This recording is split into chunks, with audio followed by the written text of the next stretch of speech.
Finally, I have got my own Retroid Pocket 5. This has been a handheld I've been very much looking forward to for months now, and there's a few reasons why.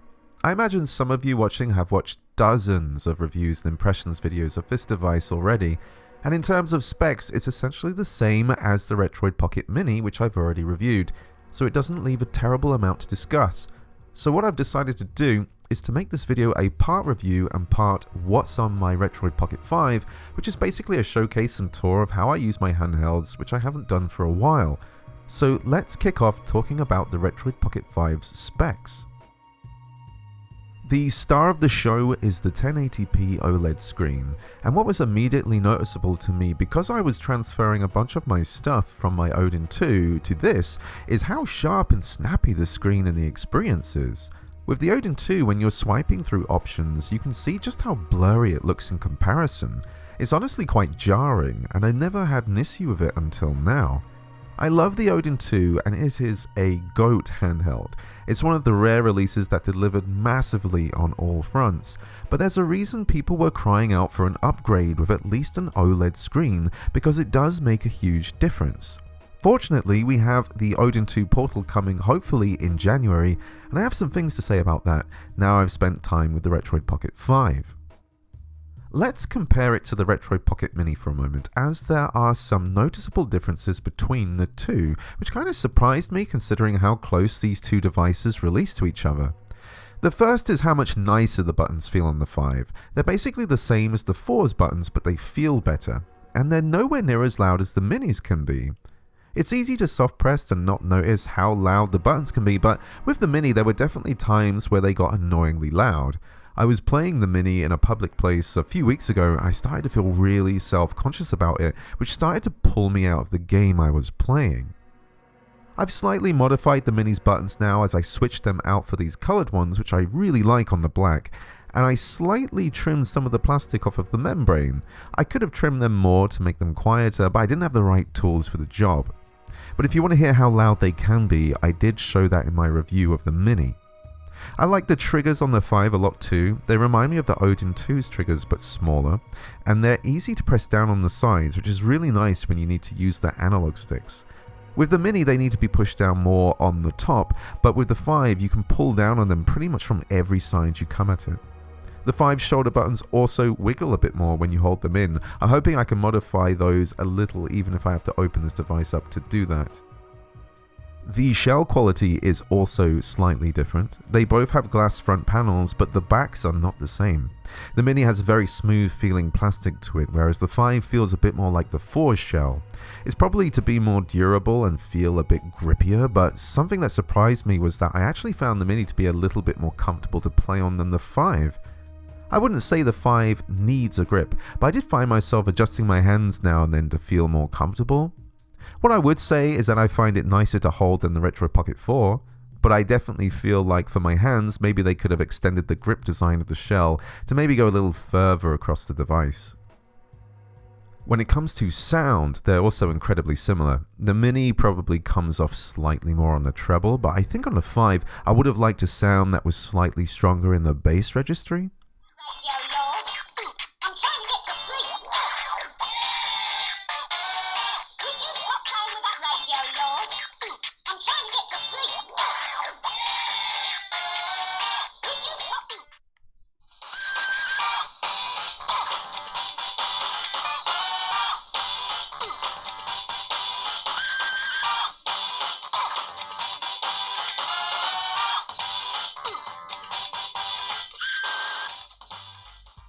Unfortunately, what happened with me is I thought I had a faulty right speaker, as certain mid to high frequency bands sounded like they were clipping or distorting. But what actually was the case was the right speaker wasn't seated as tightly as it should have been. It was quite difficult getting the back plate off as it was clipped very securely, but I was able to unscrew the speaker and wiggle it around so I could tighten it back up properly and fix the problem. Hopefully this isn't a problem for anybody else, because I would have been very upset if trying to get the backplate off caused any noticeable damage that would have voided my warranty or return. And that's pretty much the most noticeable differences I found between the two. I like them both very much, so I wouldn't categorically say one trumps the other besides for your specific needs. With battery life, I tested Metal Gear Solid 2 on high performance with maximum brightness at 1080p. In 10 minutes, the battery went down by 5 to 6%, so at that level I think you're looking at about 3 to 4 hours of game time, and when I charged the device back up to 100% with the USB that came in the box to the mains, it took just under 7 minutes, so a full charge would take just under 2 hours. I did want to note when I was testing out some games on Winlator, I had my PS5 USB cable plugged in as I was playing and I wasn't losing any battery. It charges pretty fast, so it was nice to see I was actually gaining battery whilst I was playing. And with retro games, you'll have way more battery life from this because they're not as demanding. But I think the MGS2 test is a good example of pushing the device and you can feel it get warm with your fingertips, but not enough to really bother you. And if it does, you can always change the fan speed, as I like to have mine on smart mode. I think if I had to summarize the Retroid Pocket 5 right now, I would say that it's a fantastic device for the price you're paying. The quality of the build and the amazing screen are eye-openers, and I was pretty much convinced that when the 5 arrived, I was essentially going to retire my Odin 2. But having spent time with the Retroid Pocket 5 now, there is definitely a small feeling of feeling underwhelmed by the performance. I wasn't sure whether to say that in this review, but it's honestly a feeling I couldn't shake after hours of playing. And the odd thing is, I had no problem with the power that the Mini has, and they are both running a Snapdragon 865. So why do I feel that way specifically about the 5? I think it's because it does feel a little more premium. It does feel more flagship, and I think we've all been a little spoiled by devices like the Odin 2 that we don't expect the newest device we can get to have us make sacrifices. And what that means is there is a small amount of PlayStation 2 games where you might have to go lower than 1080p to keep that 100% speed. You might have to underclock or use some fixes. You probably won't get to use things like 60 FPS codes without decent hits to performance, and you will have fairly hit and miss experiences in trying out Switch emulation. If any of that concerns you and you don't mind a less pocketable device, the Odin 2 Portal will be the answer. Or you could even get an Iron Neo Pocket Evo possibly sooner than that, which is what the Portal will be competing against. And at this point, my recommendation for anything Switch related is to wait and see what the Switch 2 will be, because it's finally coming and Nintendo have taken way too long to release their next console. However, if you eliminate Switch, what you have here is a gorgeous, small, light, and ultimately very fun to play handheld, and for me it's Retroid's best handheld to date. I loved their 3 Plus, but I really wasn't bothered by the 4 Pro. And now with the Mini and the 5, I think you have two really high tier handhelds to choose from. And I must say, I don't think the 5 cancels out the Mini. I think with it being a little smaller and with the 4x3 screen, it works so nice for retro games, and I still want to use it for that use case. But it's impossible not to love the way Game Boy Advance, 3DS and PSP games look, as well as widescreen patches and hacks for Dreamcast, GameCube, Wii and PlayStation 2. And let's not forget that Wii U will get better as we move into 2025, and that's something to really look forward to.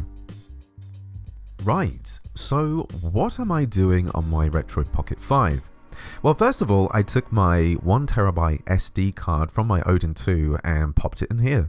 That's a lot of data, and since I don't intend to be doing as much Switch on here, I'm definitely going to free up some space and explore some existing platforms, some more such as the 3DS and PlayStation Portable.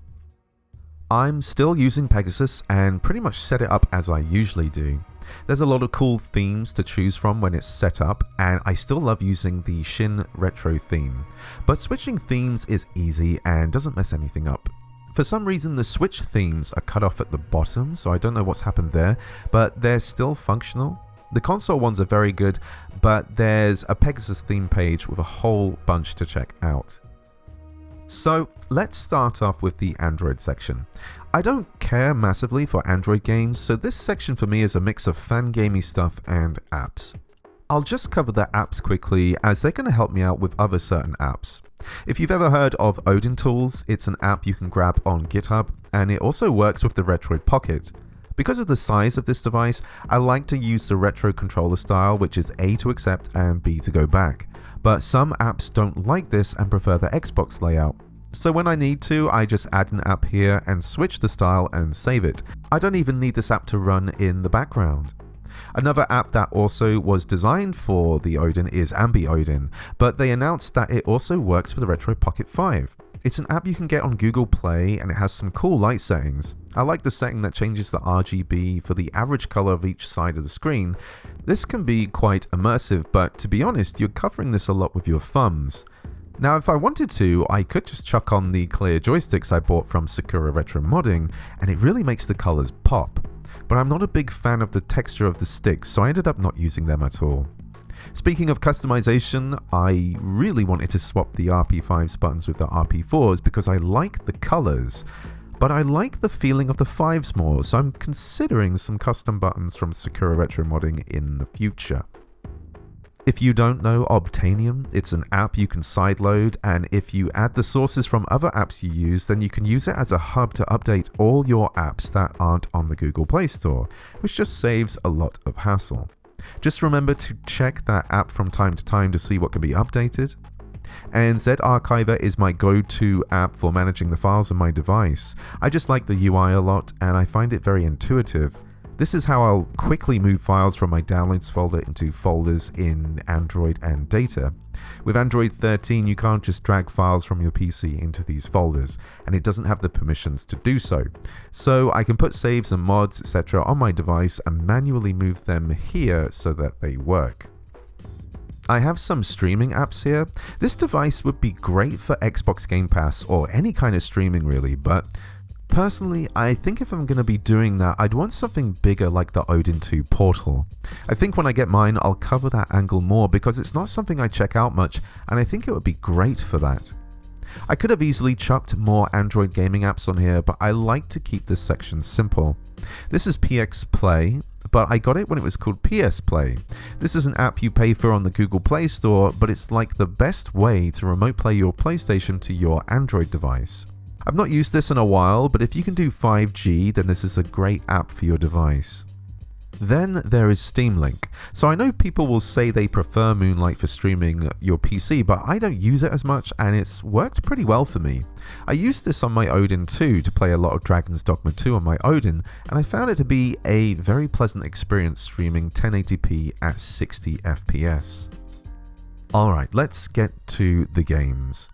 AM2R is a classic and always worth grabbing. I know I'll play it again someday, and this is the device I'll probably do that. The Retroid Pocket 5 feels really cozy for vibrant 2D pixel games that utilize a 16:9 screen, and it fits so nicely with the D-pad being on top. Mega Man X8 is something I covered in a Winlator video that I did for the Odin 2, but now you can get it for Android with an APK and it runs so much better. So again, this is one I'll absolutely play through soon, and it's games like this I've been waiting to play on my Retroid Pocket 5. Sonic Robo Blast 2 is a cool looking Sonic fan game that's good to play in bursts. I think it uses the Doom engine to make a fast-paced 3D Sonic game. I've not actually played it on an OLED screen yet, and I have to say it really pops. It's a very colourful game. Stardew Valley needs no introduction, and it's just something I have to keep. I still need to check out its most recent update, but I copied my PC saves here just in case I ever want to jump in and play. I could easily imagine zoning out on here, so I hope the battery is big enough for this addiction. Then the last two Android games I have on here are the Ship of Harkonian ports of Ocarina of Time and Majora's Mask. I quickly set these up, but I haven't played them too much. I think these probably are the way I would return to these games, even though I still haven't finished Majora's Mask on my 3DS.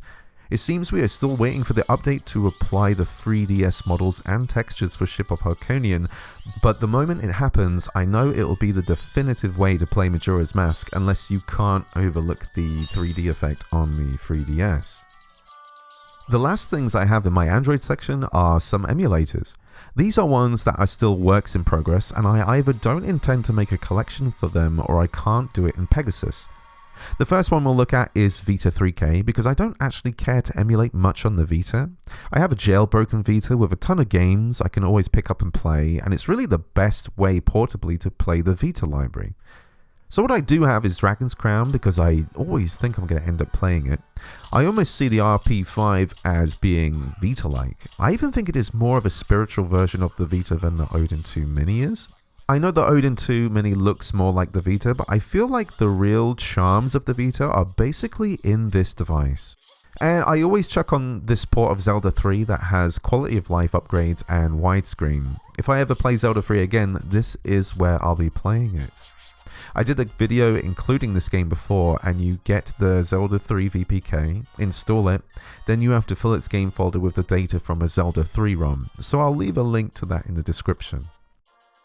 Wii U is something that's going to hopefully get some big updates in 2025, but what it can do now on Android is actually very impressive. So I have a few games on here that I know play well enough. Obviously we have the superior versions of these Zelda titles we'll dive into in a moment, but first off, I'm always giddy to have Pushmo World in my pocket. This is a cool little puzzle game where you pull blocks to save these kids that basically got stuck, but it gets much harder later on and can get pretty addictive. Now with Twilight Princess, I haven't looked at this enough to know if it will work well. For all I know, once you hit High Road Field, it could absolutely tank, but the first area is a good show of performance, even if something seems to be wrong with the map. But if you wanted to, both this and Wind Waker play great in Dolphin, and you can download high-definition textures that I think are ripped from these versions, so definitely recommend that if necessary. It's been over 2 years now actually since I played Twilight Princess on my Odin Pro with HD textures, and it looks amazing. Wind Waker looks amazing on here too. For the most part, it seems to run well. I've seen some dips in performance, but nothing substantial. Since the start of the game basically puts you in the open world setting immediately, I would hope the performance wouldn't surprisingly get worse as you get around on your boat. Lastly, here I have is Deus Ex Human Revolution. So this worked amazingly on the Odin 2 and it was a big shock, but the truth wasn't so sweet here. It does actually play well, but is consistently doing shaders everywhere you go, so it feels like it's slowing down a lot even though it can play the game at a stable frame rate.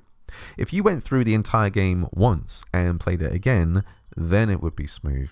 But for the Retroid Pocket 5, this is something you just have to deal with, and it reminds me of 3DS games on the Retroid Pocket 3 with the amount that had to do shaders as well. The last emulator I have here is Winlator. Now Winlator is a very impressive Windows emulator and it'll be exciting to see future updates.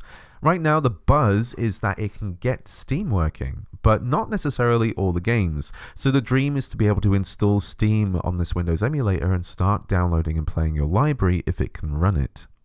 Now I'm not really sure how great this will be for the Retroid Pocket 5 because of its power. It's a more exciting prospect for something like the Odin 2 because of its processor and RAM, but there's basically so much this emulator can offer.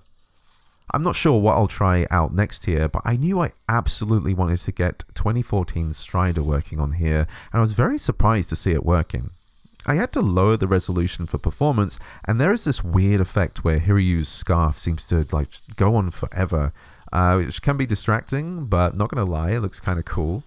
But apart from that, it seems very playable, and I definitely want to go through this one again. The Strider games are awesome, and the last Strider was a very impressive Metroidvania, so if you like the thought of a Metroidvania as a ninja, it's a really great time with some fun movement. I actually remember doing a speedrun of this, but I can't remember how quick I finished it. I wanted to show Shadow Complex here as it's also a cool 2.5 Metroidvania, but I've not been able to get it working very well.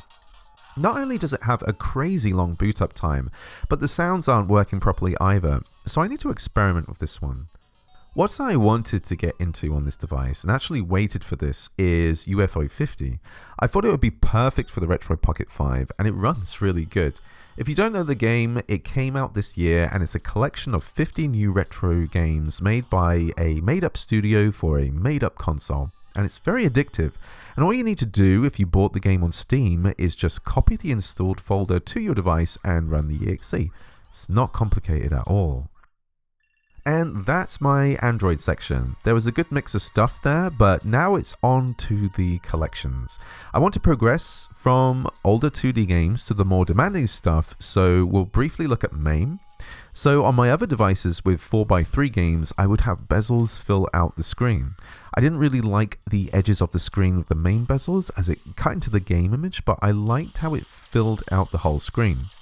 However, with the Retroid Pocket 5, particularly the black model, there's never this need to fill out the screen because of those deep blacks the OLED has. Once I start gaming, the device and the screen blend into one, and I get lost into the game, which I really like. I probably won't do a lot of 4x3 gaming on this device, but I really like how it just looks like a screen hovering in front of me, and it makes it very immersive. With a lot of arcade games and NES games, we'll see a lot of black pixels, and they can really make the colors pop on the screen. Just look at Donkey Kong, for example. You just can't tell where the game screen ends on the device's screen. Moving on to RetroArch now, and I'm going to throw together Game Boy and NES for this section. Before we show off any games, I'll quickly go over what I've done with RetroArch. So, I got the RetroArch APK from their site, and I just downloaded the regular version that says download from their Android section. I didn't get the 32-bit or 64-bit versions. The first thing I like to do is I go to the settings and go to user interface, scroll down to menu and change it to XMB. That's just a preference thing, you can choose whatever you like. Then you need to download your cores. So in the first section where it says online updater, you need to choose core downloader, and here is where you're picking which emulators you want to use for each system. I only use RetroArch for a few systems, so I'll show you here that I downloaded Beetle PCE Fast for if I ever want to dive back into PC Engine games again, Gambat for Game Boy games, GGSP for Game Boy Advance, but MGBA is a good core too, FCEUMM for NES.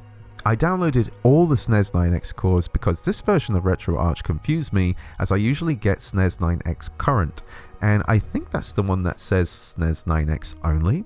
But since I'm using my metadata for Pegasus, I know it'll load the one I usually use anyway, so I grabbed them all. Genesis Plus GX for Genesis and older Sega consoles, and Beetle Saturn for Sega Saturn. I stopped using the standalone Yabasan Shiro for Saturn, and it's just way better doing Saturn here in RetroArch. I also go over to frame throttle in settings and then rewind and turn this on. I set the rewind frames to about 5 so it doesn't take forever to rewind a mistake. I don't usually use this, but when you're playing just casually, it can be nice to rewind and do something different. And then lastly, I set up my hotkeys. Unfortunately, the Retroid Pocket 5 doesn't have any additional buttons like the Odin to map things to what I like to do, so I set my left trigger as the hotkey enabler, since with retro games I'm not using the triggers. I like to set the X button to access the RetroArch menu. I use the right stick as fast forward on the right and rewind on the left. The right shoulder button saves states and left shoulder load states. I use the D-pad left and right to swap between save states, and then select button resets the game, and lastly the start button closes down RetroArch. I find that pretty much covers the functions I'd like to use, and I find it pretty intuitive, but you do you. Then I'm good to go to play these retro systems. I rarely play Game Boy and NES, but it's nice to dive into some of the classics when I'm in the mood. I was trying Bomberman Quest on my Mini not too long ago, and I realized I haven't even touched this game since I got it for Christmas way back when I got my Game Boy Color. And it dawned on me that it's been 25 years since I even looked at this game. It's really crazy how much gaming has changed, and if me as a kid saw what we can do with handhelds and consoles today, he might just pass out from being so overwhelmed. People truly have so many options for entertainment these days. But yeah, these older systems really shine on these screens because of how vivid and simple they are. With Super Nintendo and Sega Genesis, I just keep things simple. On my Odin 2, I actually used a very nice shader to make it look more like a CRT screen, and with some nice reflections going on the sides, but because I don't need bezels on this device, I was happy to just stick to the clean look they have. I had a really great time on my Mini playing these two systems because they fit the device so perfectly on its 4x3 screen, but to be honest, the 5 is only a little bigger and it gives you a larger 4x3 image. So if you don't mind the console being a bit wider, the extra $20 kind of speaks for itself here. It's actually kind of wild that it's only $20 difference between the Retroid Pocket 5 and the Mini. It's very hard not to recommend the 5 because of this, but When you hold and play the Mini, it does have a charm to it. But at $219, I think a lot of people will choose the 5 over the Mini just because in the modern day it's just way more practical to have a wider screen. Next up is a highlight for me, and genuinely it's a delight to see how nice the Game Boy Advance games look on this. There is a tiny amount of room on each side of the screen if you're not willing to stretch it, but on the black Retroid Pocket 5, it's just gorgeous the way it is. With this I decided to actually use a shader, as there is one I think works really well for it. So in RetroArch, first of all, if you go to Settings and then Drivers, set the video from GL to Vulkan. Then in the main menu, go to Online Updater. At the bottom you'll see Update Slang Shaders. If you don't see that, you'll see an option called Update Shaders or something similar, but it has the same symbol. Do that and then shut down RetroArch. When you come back, Update Slang Shaders should be there.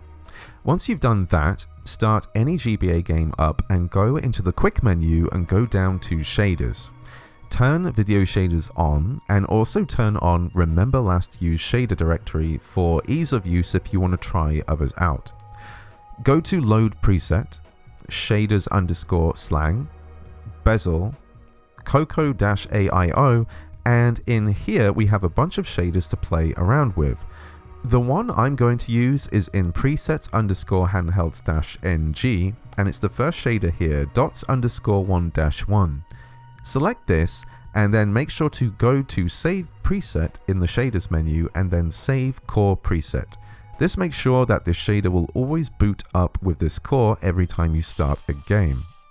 So what this shader does is it imitates the look of the original GBA screen, where if you looked closely you could see the tiny little pixel squares. There's something about it that has a nice authenticity to me and doesn't distract me as much as a CRT shader would. But now you know how to apply shaders to games and cores, so go experiment to see if there's any you like. GBA looks amazing on this, and I'm definitely going to be jumping into some games I've never played before.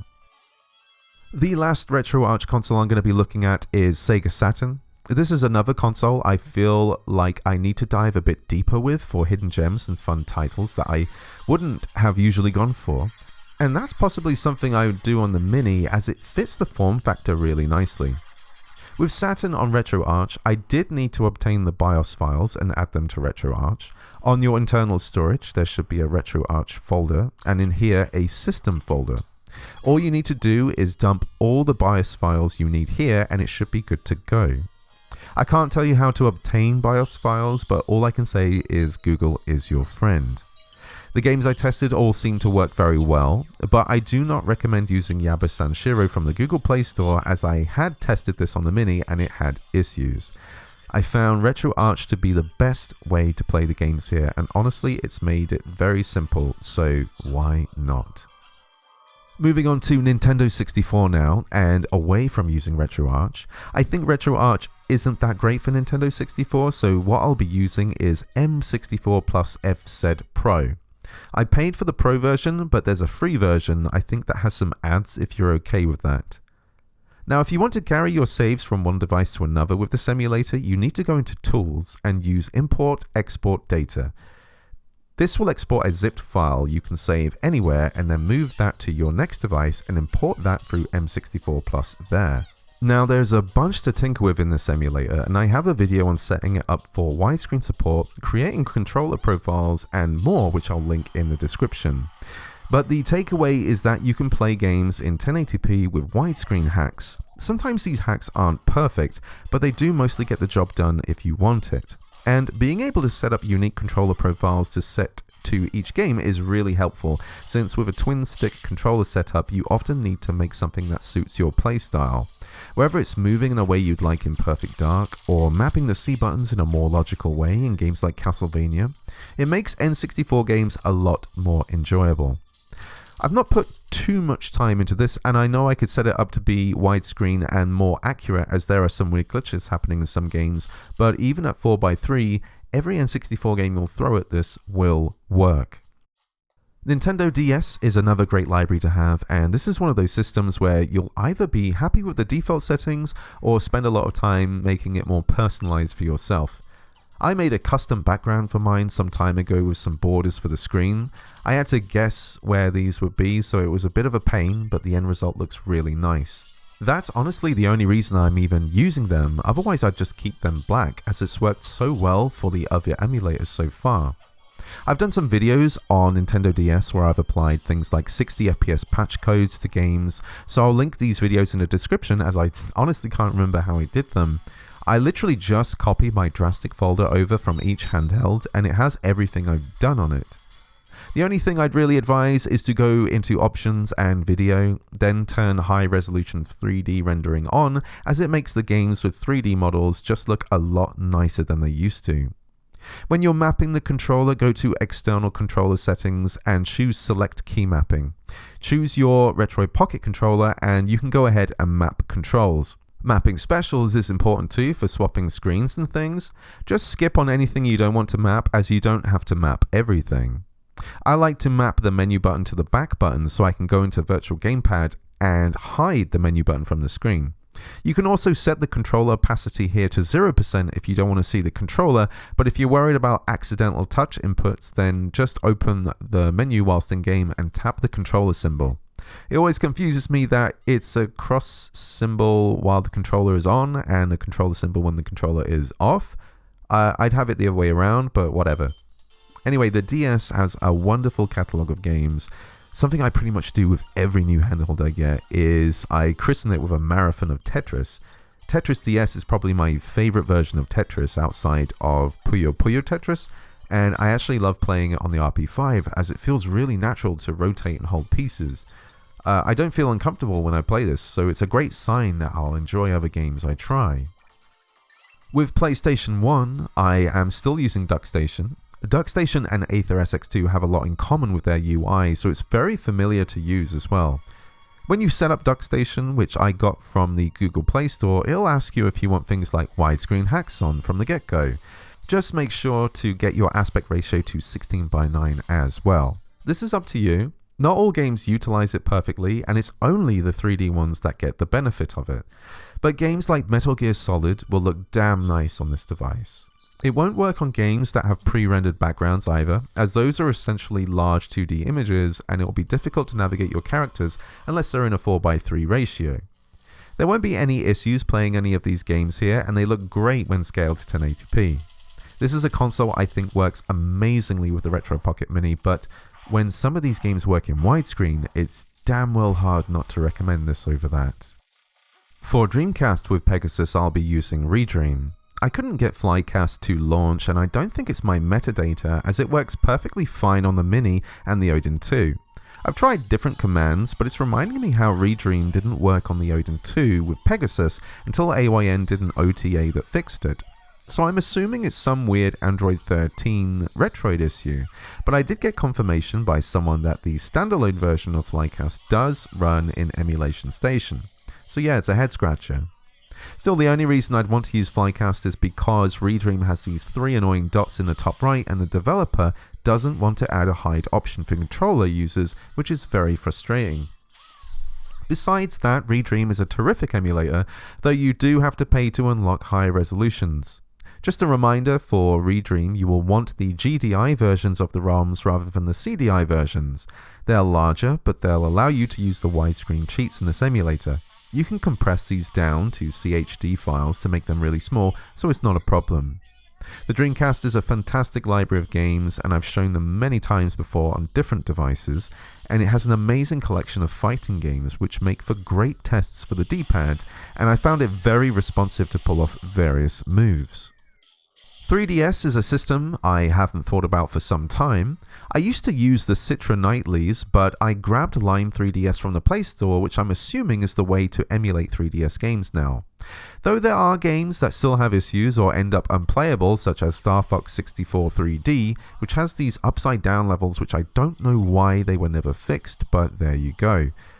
But there's a healthy selection of 3DS games to get stuck into. Just keep in mind, sometimes there's some caching that happens and can cause some stutters in some games. I'm one of those people that like the top screen as big as possible, so I like to keep it front and center. I rarely find a game where I need to actively look at the second screen, so it might as well be a button press away like any other options menu, but I know people like to have the screens side by side.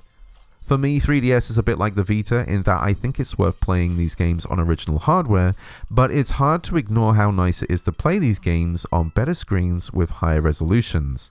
I'd probably recommend the 3DS more on something like the Odin 2 or Odin Portal just because it would deal with things like caching quicker, but there are definitely some games that run amazingly well on this device. Like the GBA, and as usual for a Retroid device, PSP is another system that just looks incredible on here, and it's the first console we're looking at in this video that fits the 16:9 ratio of the screen perfectly, as it was naturally made to do so. One of the things I did videos on with the PSP is activating cheats that allow you to play certain games at 60 FPS, which is one of the best things you can do when returning to some of these games. I'll link the videos where I went into how to do those down below. For some reason with MotorStorm Arctic Edge, you have to use OpenGL in order to play the game at high resolution at 60 FPS. It's just annoying that in this particular emulator you have to restart the whole thing just to change the renderer. And with Outrun, to achieve 60 FPS throughout, we need to change the CPU clock to 333 MHz, as this essentially overclocks the PSP. The PSP truly has an incredible library of games, and there are a bunch I was so excited to get into when I got my Retroid Pocket 3 Plus. The Retroid devices have been really great as substitutes for the PSP, and now with an OLED screen, it's like we're playing PSP games on a souped up Vita, and that's a feeling that's very hard to get over. It's reasons why I love these devices, and it makes you appreciate a lot of what goes into building these devices and what they're giving back to us. Now we are onto the meat of this video as we get into GameCube and Wii on Dolphin.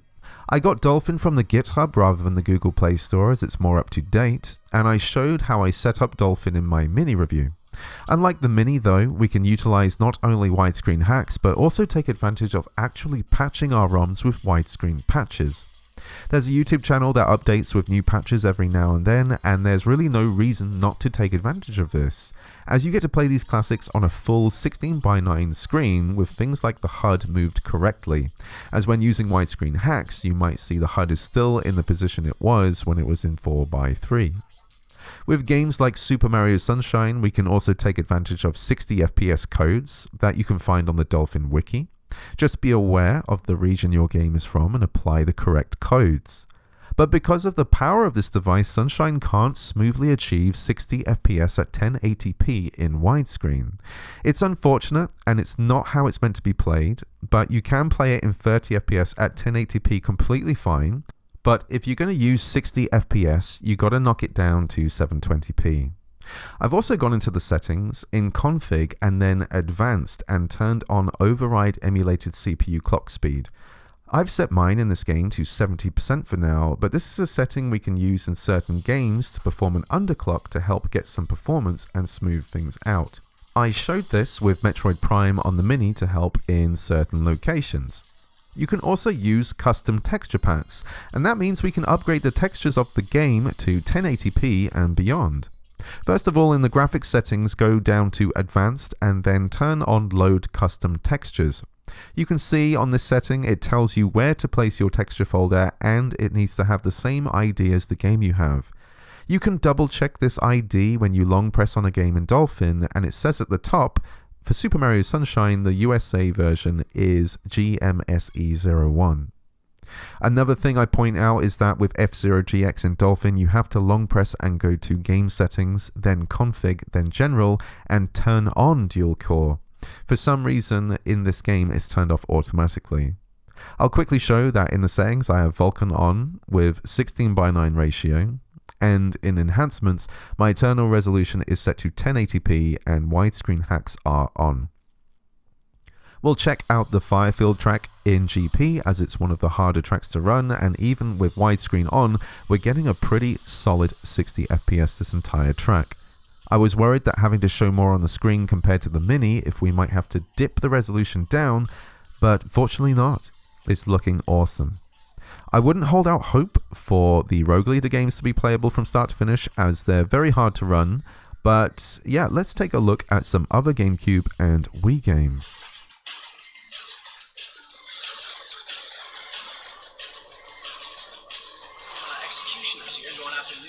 Allegro Silverjet.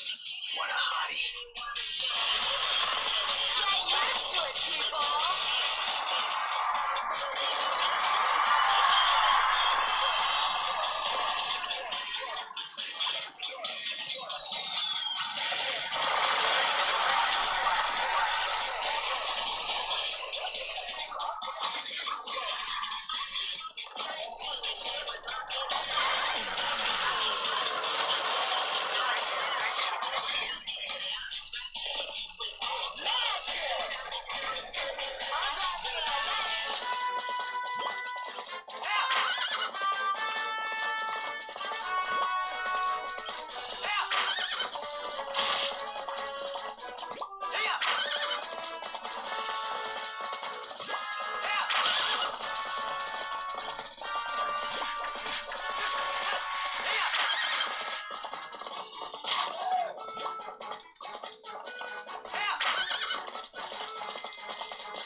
Before we check out some Switch, the last big console to check out is PlayStation 2.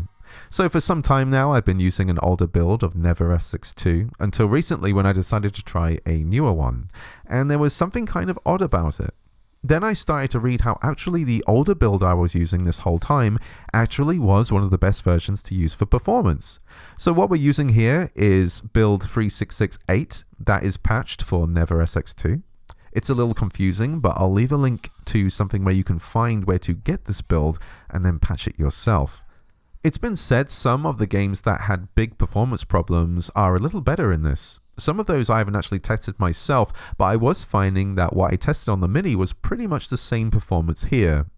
My aim is to hit 2.25x resolution to reach 1080p and also use widescreen hacks to use the whole screen at 16:9 ratio. But some games I've had to turn the resolution down to about 1.5x to maintain a consistent 100% speed. That's about as much as we need to do here. I won't be doing custom textures on this device as they can demand more from the device, and I'd rather just be hitting a smooth frame rate. I don't think it's really worth having high definition textures if you can't maintain 1080p, as the file sizes get rather large and the trade-off isn't really worth it. So, let's check out a bunch of games I have here.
Now finally, the last system we'll look at is the Nintendo Switch. I want to start this off by saying if you want to see a great guide on how to set it up, then go watch the Retro Tech Dads video on Switch emulation.